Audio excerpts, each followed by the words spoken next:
Hoje vivemos tempos de medos principalmente coletivos. Toda vez que ocorre alguma situação a nível coletivo, nosso medo aumenta. Você sente medo do que ocorre na realidade fora de você, fora do seu contexto?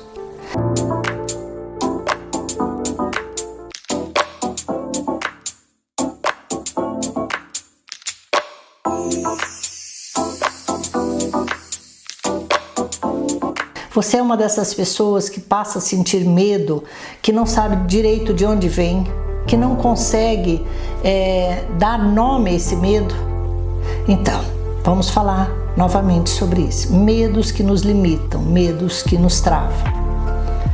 Eu sou Lili Marlene, sou psicóloga e estamos nessa série sobre medos. Nunca se viveu com tanto medo quanto nos últimos tempos. E parece que as pessoas estão se boicotando, se auto-sabotando sem perceber que elas estão movidas por medos. Então eu gostaria de falar um pouquinho sobre medos comuns. Medos que as pessoas não encaram como medo, simplesmente elas colocam como uma ansiedade. Eu tenho medo de não conseguir pagar minhas contas do mês. Se você está trabalhando, você tem um ganho. Se você está numa condição de CLT, você sabe que no início do mês você vai receber. Se você é um profissional liberal e você precisa ganhar o seu salário durante o mês, como que isso mexe com você? Como é que você lida com as suas contas, com o seu orçamento? Como é que você organiza aquilo que você tem prioridade para pagar? Você vai pelas prioridades ou não? E a questão de dívidas? Você tem o hábito de fazer dívidas? Isso parece um comportamento que influencia todos nós. E existe também um mercado, né, que hoje quer que você se endivide. Os bancos querem que você faça empréstimos. O cartão de crédito te oferece limites. As lojas parcelam. E você fala, não, mas é só uma pequena parcela. Não, mas isso aqui dá, isso aqui cabe. E você não percebe que você está cada vez mais se endividando. E isso gera em você o quê? Você pode achar que não, mas você fica com medo. Como é que você vai pagar se acontecer, por exemplo, algo inesperado? Se o seu orçamento está muito apertado, você fala, não, vai dar certo. Mas aí tem outras situações que não podem ocorrer, senão você não vai dar conta disso. Então, esse medo de não pagar as contas, ele depende muito de eu me situar que contas eu tenho para pagar. O que eu tenho para pagar todos os meses? Então a pessoa fala assim, mas isso não é dívida, isso é quanto? Sim, isso entra no teu orçamento. Se entra no teu orçamento e você fez dívidas, quer dizer, você parcelou outras coisas que às vezes não eram tão necessárias, elas vão ficar com uma dívida. Você está devedor e como devedor você tem que saldar. Mas se você não pagar o seu aluguel, se você não fizer a compra de mercado, se você não comprar aquele medicamento necessário, que às vezes está fora do orçamento, como é que você lida com isso? Você vai para o cartão de crédito. E isso tem gerado muito mais medo nas pessoas do que elas imaginam. E ela fala, será que eu dou conta?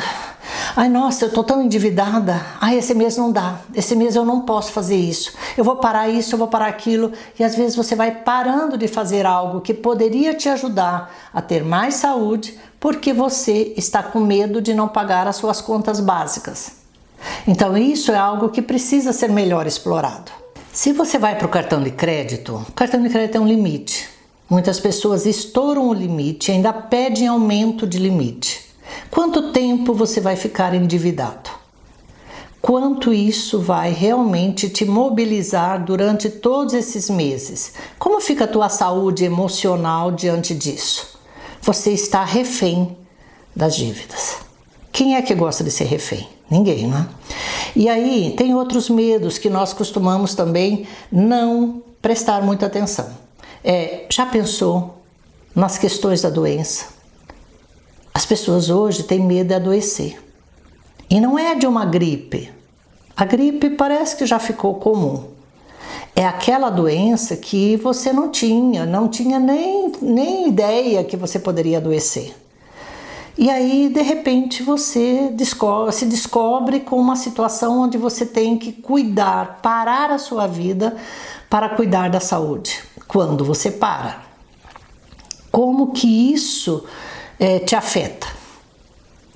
Nós temos medo de adoecer, porque adoecer significa eu parar e não ter condições de cuidar da minha vida, das minhas questões diárias, semanais, mensais, enfim, e outras pessoas que podem estar na minha dependência, ou eu ficar na dependência de outras pessoas. Então aí é uma associação de medos, eu vou gerar muita pressão com isso, e eu vou tentar contornar a situação para não sentir tanto medo, então eu não vou parar. Só que esse não parar pode me adoecer muito mais. Eu ouço das pessoas assim, não, agora eu não posso me tratar, não, agora eu não posso, agora eu tenho dívida, agora eu tenho conta para pagar, agora eu estou com outras situações, então mais para frente eu vou me cuidar.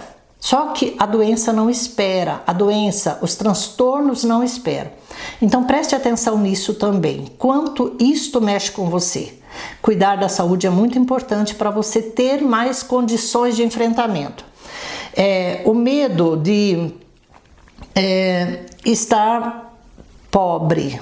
As pessoas têm medo de ser pobre. Nós, no geral, a grande maioria da população vive com os seus ganhos. Então esse é um outro medo, eu vou ficar pobre. Quem tem um pouco mais de recurso tem medo de ficar pobre. Quem não tem, tem outros medos ligados à manutenção. O medo da solidão. Nossa, eu não posso ficar sozinha. Eu não posso ficar sozinho, principalmente as mulheres. As mulheres, elas têm uma necessidade de companhias. Quando os filhos são pequenos, é uma companhia, uma ocupação, é uma dedicação, o parceiro, a família, todos ali. Mas vai chegar um momento que tudo isso se modifica. E aí pode ser que alguns relacionamentos também terminem. Pode ser que as amizades se modifiquem. Você muda de cidade. Eu estou muito sozinha. Eu não tenho companhia. E a sua companhia? Como é que anda com você? Você tem tido tempo para ficar na sua companhia? Para se auto-observar? Para entrar naquele estado meditativo da vida? Tá certo, até uma apatia muitas vezes, mas aprender a ficar só. Esse só é para dentro, é com você. Então pensa nisso. Esse medo de sentir medo. Nossa, eu não posso sentir medo. Isso não pode acontecer porque eu já estou sentindo medo. Mas é medo do que mesmo? Aí você tem que nominar esses medos, até para você poder enfrentar. É medo do quê? Medo de uma catástrofe? É medo de uma situação financeira? É medo de uma questão política? É medo de todos esses medos que estamos falando aqui? Como é que é isso? Então nunca se viveu tantos medos e eles estão camuflados, eles não estão identificados. E quando eles não estão identificados, eles ficam mais difíceis de serem enfrentados. Vamos falar um pouco mais desses medos. Deixe nos comentários do que você tem medo. Como que você os enfrenta? De que forma você vence? Você sai desse limite do medo para a coragem ou para o enfrentamento? E aí, nesses comentários, o que mais você gostaria de explorar? Se você está curtindo a nossa abordagem, deixa, além dos comentários, deixa o seu like. Compartilha com alguém que você sabe que vai ser bom ela ouvir sobre isso. E se você não se inscreveu ainda no canal, se inscreva. Assim nós podemos levar essa mensagem a mais pessoas.